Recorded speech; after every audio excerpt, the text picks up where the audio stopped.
What's up, guys? We're going to do some Blakeaways via video again, even though I think I'm going to be present with you today, but I just want to do it this way because why not? This first chapter of for today is, if Jesus was serious, then we will value God's words more than our traditions. There's a number of times that Jesus mentions in scriptures, you have heard it said this way, but this is what I say, right? For example, you have heard that it was said, you shall love your neighbor and hate your enemy. It's funny that Jesus brought that up because nowhere in the Old Testament, nowhere in Scripture are we told, or is anybody told, to hate their enemy. There's actually in the Old Testament the opposite, to love or have mercy on their enemies. There's 1, 2, 3, 4, 5, at least right here, scriptures that show to show mercy and love on the enemies. And so why does Jesus link these two commands together? You know, why you have heard it said, love your neighbor, but hate your enemy.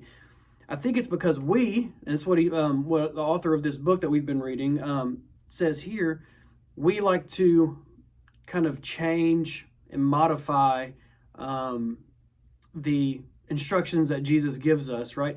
When we hear love our neighbor, we automatically mean, oh yeah, okay, we love the people who love us, but we hate everybody else. Or we love the people that believe the same things we do, but we don't have to love everybody else. When Jesus has shown us through various parables, through various other stories, through his own example and the Good Samaritan, that everybody we encounter is our neighbor, and he tells us as well to love our enemies. So when we hear that, you and I don't have the authority, you and I don't have the really intelligence, you and I don't have any of that to be able to modify God's commands and think what we know is right. In the book, there's the picture, that has, what God said, love your neighbor, but what people hear, hate your enemy. What God said, God created the heavens and the earth, but what people hear, science is a lie. I mean, God creating heaven and the earth and science, those are compatible. Those things are not mutually exclusive. Science came from somewhere, right?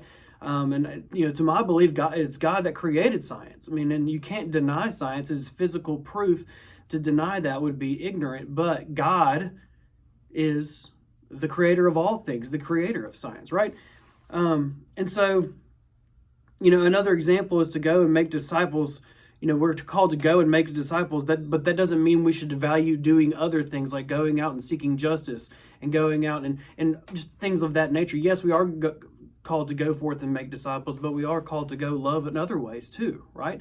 So just because we hear one thing doesn't mean we should change it or shape it to our own agenda, right?